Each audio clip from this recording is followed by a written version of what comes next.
Well, it's working now, so let's run with it. But what was the? All right. We'll start with your hair. What was the decision to go blonde?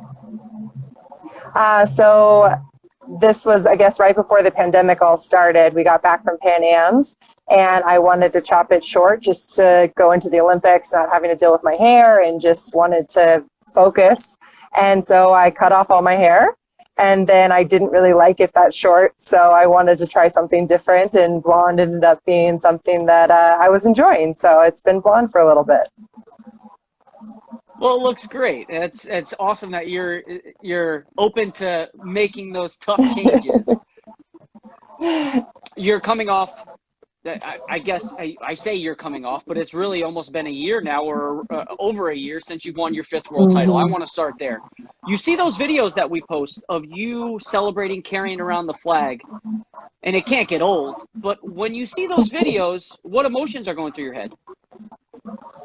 I think I'm just happy. Just to prove that you're the best in the world on that day is a pretty special thing. And to do that over and over again, like here in the United States, no one's ever done that. So it's pretty awesome to be the first, and just to know that it can be done. And I mean, Japan does it on the reg, but it's still a cool thing to know that you proved yourself multiple times. And we're going to get to both of those. I'm going to eventually get to where you stand in American history and the Japanese women being so dominant, but you have been one of those rare women that have been able to solve that Japanese puzzle. But I want to start back at the beginning of your career. We had a lot of fan questions, and a lot of them were regarding your start into wrestling, who inspires you, what motivates you. So let's start here. When did you get into the sport of wrestling, and why did you get into the sport of wrestling? And that was a question from Josephine Schwartz. Hi, Josephine. So I got into wrestling when I was 6 years old. My dad got me into the sport. And I wrestled all the way through elementary school and middle and high school against the boys. And then I started competing on the international circuit when I was about 16. I actually went to the Lady Clip-On Open for my first tournament overseas. And I won that and realized that I could really do something special. And I made a junior world team that year, won the junior world championships. And I remember sitting in the stands and looking out at all the different international countries wrestling. And I was sitting next to one of my coaches, and he was like, you know, you should really soak this in. This might be the last time you ever experience this. And I was kind of like, why? This is awesome. Like, I want to do this over and over again. And that's kind of what I set out to do. One of my role models was Christy Morano Davis, and she won 9 world medals here in the United States. And it was incredible to see her career last so long. And she was a fellow New York AC athlete like I am, and I just had some big shoes to fill. So I'm chasing down those 9 medals, and luckily I've been able to improve some of the colors of a few of them. From your coach telling you to soak it all in to now you competed, I'll ask you this. How many countries do you think you've competed in? Do you have a wild guess? I would guess 40. 25 or greater. That I went through your results dating back to 2008, and that is at junior, senior level. So were you a part of a family that traveled a lot when you were younger?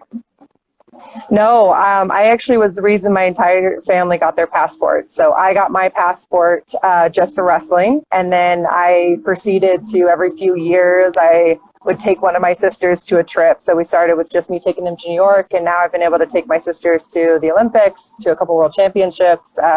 We've done a few little tournaments like to Italy and things like that have been really awesome. So it's been incredible, not just for me, but my whole family. And I think that's one of the reasons I'm still wrestling, is the fact that they get so much joy from this effort that I put in on the wrestling mat. And opens up some pretty incredible experiences for all of us. What an opportunity to say that you've been able to travel the world with your family. I know personally I had the opportunity to travel to Budapest, Hungary with my younger brother to cover the World Championship. So that was special. But do you have a favorite memory with your family from traveling abroad?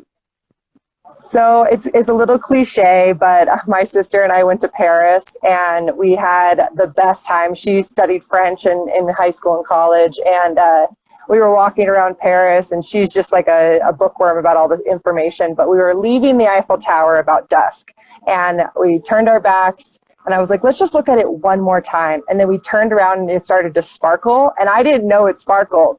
And just so everybody knows, the Eiffel Tower literally sparkles at night. And it's amazing. And we just thought we were in a dream. And I was like, wow, if wrestling can take me to these experiences in these beautiful cities and these wonderful people and countries, I mean, it's a pretty awesome experience just to soak that in and have those memories, not just with yourself, but in your teammates, but with your family.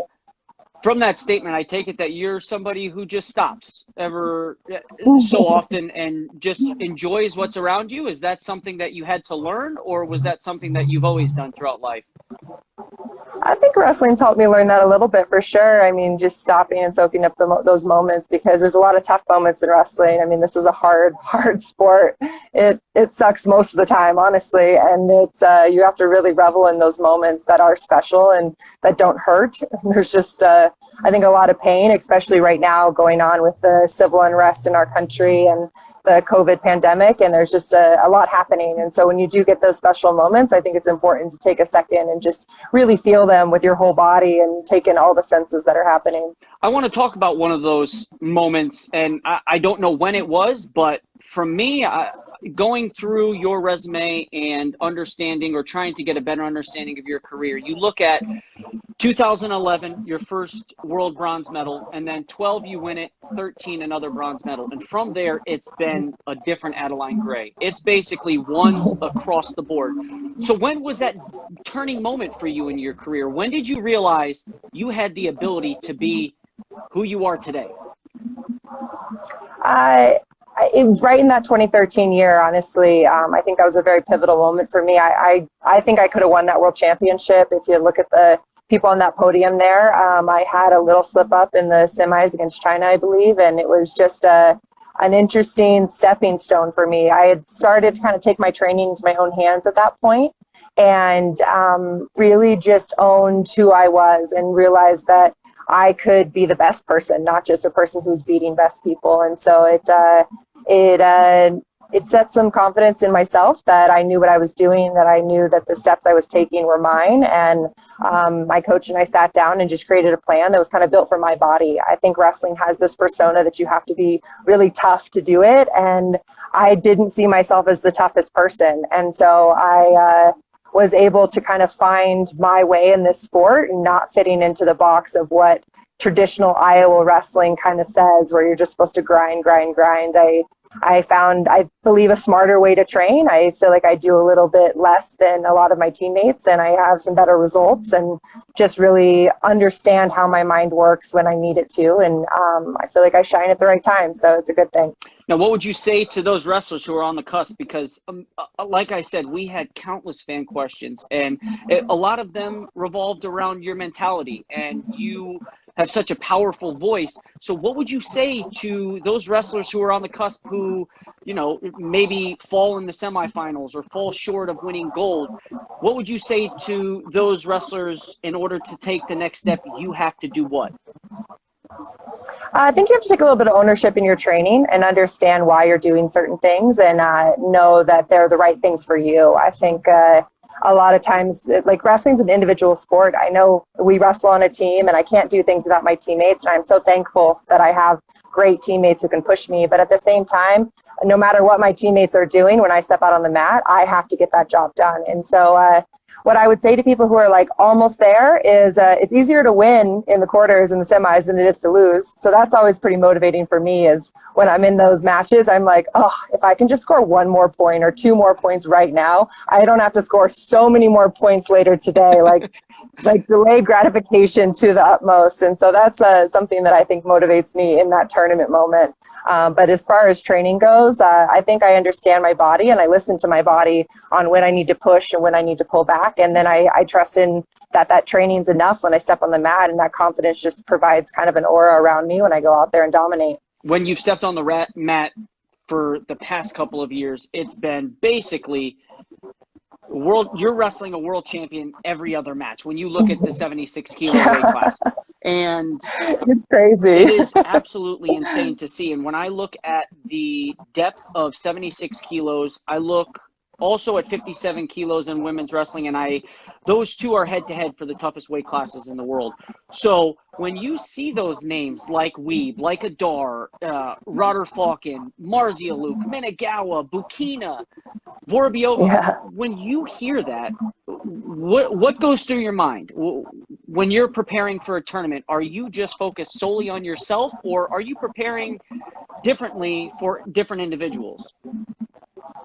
I think it'd be a little naive not to be prepared for some of those people. I mean, they've beat great people throughout their entire careers and have long careers. But what I think about when I see that we don't have a heavier weight class, and we see that these women were able to have longer careers because they were able to slowly move up in weight, I think that's just a shining star that we need a bigger weight class. I mean, these women are dominant, and these women are able to be consistent and strong and get great at wrestling because they were able to continue to grow in this sport. And for so long, we lose some of those bigger women. And so I think it's just a very telling sign that we need more weights for women, and we need weights that are bigger so that we can continue to grow, and these women can shift up to the next weight class and continue their careers.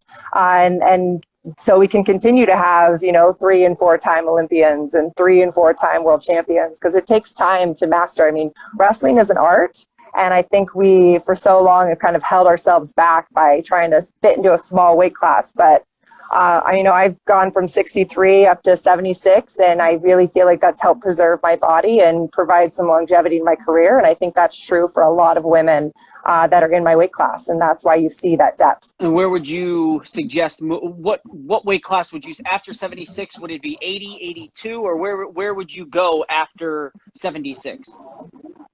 I think I would like to just see a little bit bigger gap, especially at those smaller weights. Like right now, for example, we're having a +2 kilo for the nationals that are coming up.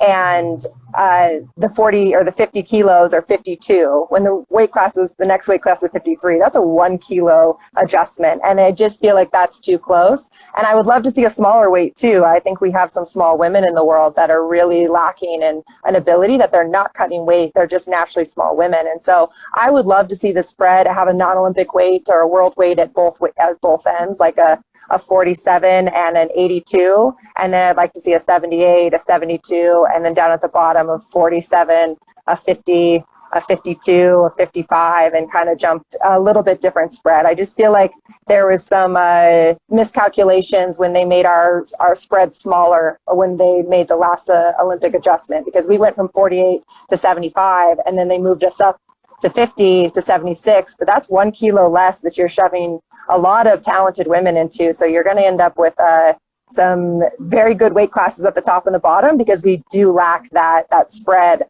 to be able to have those dominants. Because there's women at my weight classes that don't get on the medal stand that I deserve. I mean, they're talented. Yeah. I mean, you see some of the names that don't even make it to a podium or to a medal round, and you're like, how did they not make it through? They're so tough.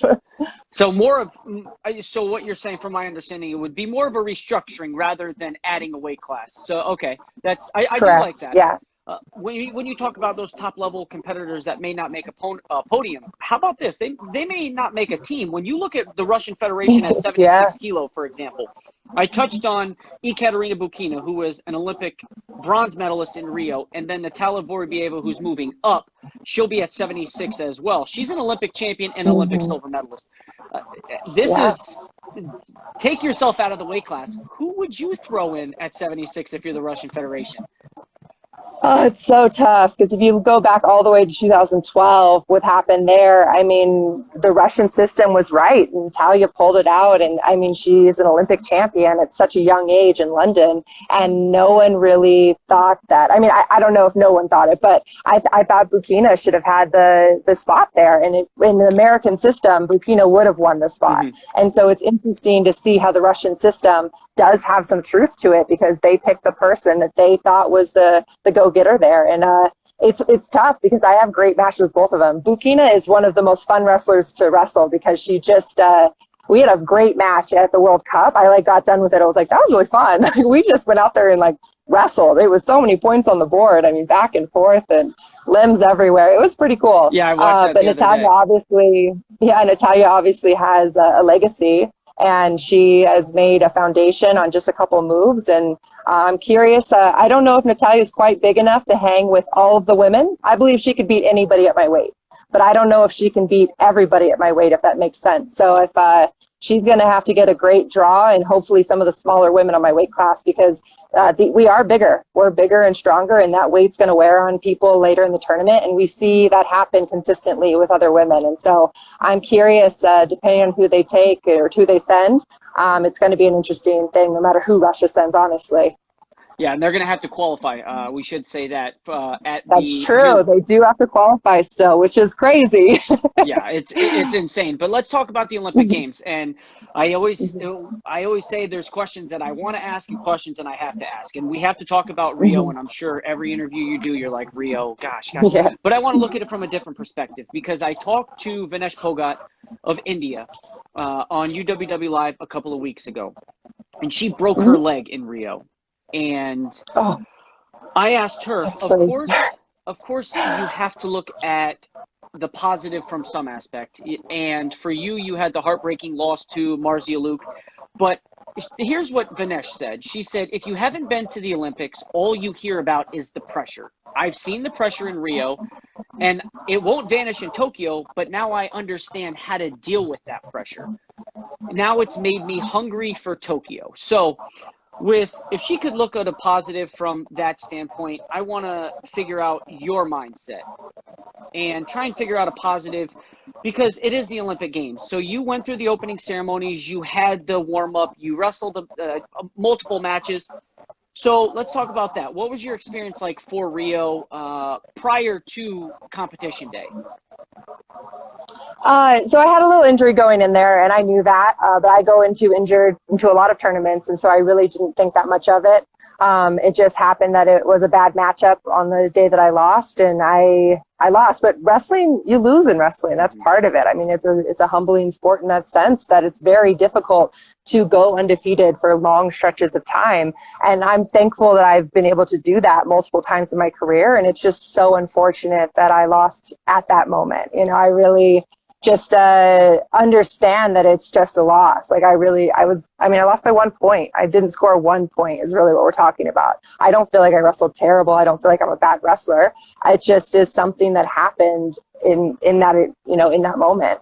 And of course I wanted to win. And I feel like I definitely need an Olympic gold medal on my resume to kind of have that gold seal on it. But at the same time, it is just a loss. And I had a good time in Rio. And it's so funny because people kind of tiptoe around this conversation because they're like, oh, you must be devastated. I'm like, yeah, it sucks to lose. Everyone hates losing. And it sucks to lose even more when you're expected to win. And then when people had kind of written me off as already winning, which was a weird, surreal experience.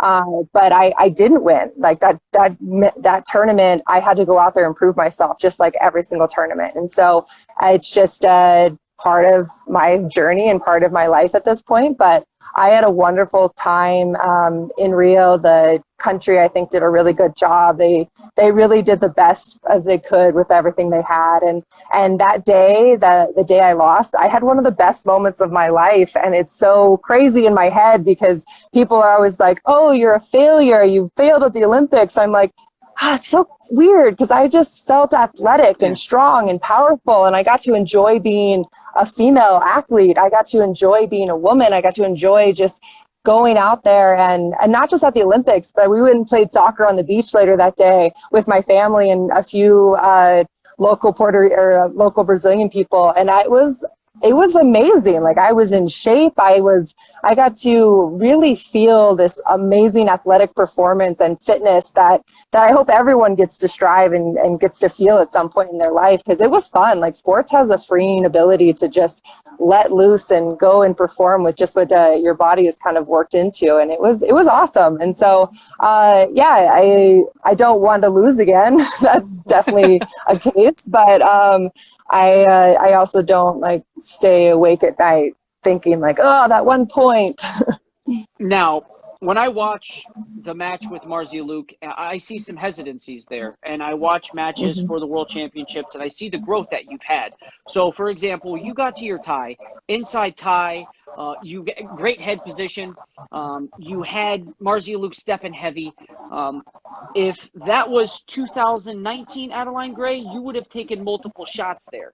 So I could tell that you've grown since that loss, but in what way have you grown the most from that loss? I don't think I'm much different than I was at that moment, honestly. I just didn't take as many shots, and there are some matches I don't take as many shots, and I don't know. I don't know if I have a good answer for that one. I think it might just be a new refined Adeline that you guys are seeing shooting a little bit more, but that just might be me protecting my body a little bit better before those competitions. Now, 2021, the Tokyo Olympics. I want to put this because this is something that I think about a lot, and I personally don't feel that you get enough credit in America for the success that you've had. And I want to know your thoughts on this, because when you hear the list of American greats, you're on most people's list, you're down. You have 5 world titles. When you look at the names like John Smith, like Bruce Baumgartner, like Jordan Burroughs, like Kyle Snyder, you have 5 world titles. Say you win an Olympic gold. Where do you throw yourself, or where should American fans put you in that list? You know, I think it's a challenging conversation because I think if they would have had more weights in the 2012 Olympics, I would have been in contention there. And then I would have maybe not, even if I didn't medal or do as well at that first Olympic Games, you know, like the amazing Indian wrestler said, like that experience, my first world championship, I took 5th, and to go on to my next world championship, take 3rd, and then 1st and 3rd, and then a bunch of firsts after that. I think you need that experience, and you kind of need to get your footing there. And so I think there needs to be a little asterisk on women's wrestling that that's the reason Christy Davis has 9 world medals and not a couple Olympic medals. So I would put Christy on that list of amazing greats because of that longevity she had, and the misprint that we have because we haven't had enough weight classes for women and enough opportunities for women to be funded and train consistently, and to have the abilities that our male counterparts have had for many, many years. And so it is about getting those opportunities for women, and having countries fund those weight classes, and not just the Olympic weights, but the world weights too, and fighting for us to have the spread that works for our bodies and for what the most growth that we can have in our sport for women. And so I think there's a lot of improvements there. And as far as putting myself among the greats, it's still weird for me to sign next to, John Smith. Like, people have me sign t-shirts and stuff, and I'm like, oh, you really want me to sign next to that name? Like, he's really cool. But no, I think I'm doing the right things, and my career is not done. So maybe they're just waiting for that topping point before we start putting my names among those true greats. You say your career's not done, but it's no secret. You're on the back half of your career. You've been competing on the senior level since 2008, 2009. So yeah. How much longer do you hope to compete? Is Tokyo your last Olympic run, or are you looking to 2024? I think that's depending on how I would like to have a baby. My husband and I have been holding off having kids until there's the right time. And I was planning on having a baby after Tokyo, and then this pandemic happened. So it's a little bit different situation for sure. I don't know what's going to happen after that. Like, obviously we've had some amazing role models like Natalia. I mean, she had a baby, came back, and is still so dominant. So I could see myself doing that. I could also see myself gracefully going into retirement and not ever doing a front headlock again.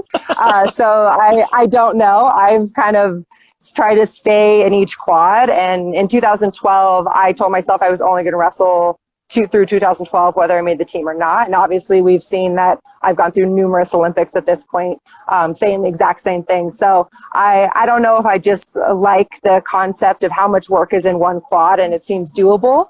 And that's the way I can kind of manage it in my head and in my life, that I'm like, okay, I'm going to make these sacrifices for 3 or 4 years, and then we'll move from there. And that's kind of how it makes sense in my brain. But we'll see after this next one. It's going to be a quick turnaround to the next Olympics. So we'll see if we have time. We'll see. I don't really have an answer right now.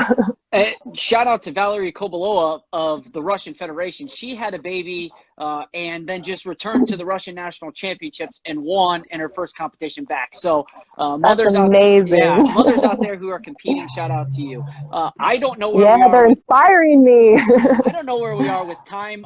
So I guess maybe a couple more minutes here or there, and then we'll wrap this up. But your leg lace. We have to talk about that. A lot of questions. People wanted to know what is the secret to your leg lace and where you learned it. But before I get into this, when you do camps, like when you think of rock bands that do concerts and the fans want to hear that song where they got famous from, and the rock band is like, I just don't want to do this anymore. I want to work on what's new. When you go to camps, are people like, show us your leg lace and you're just tired of it?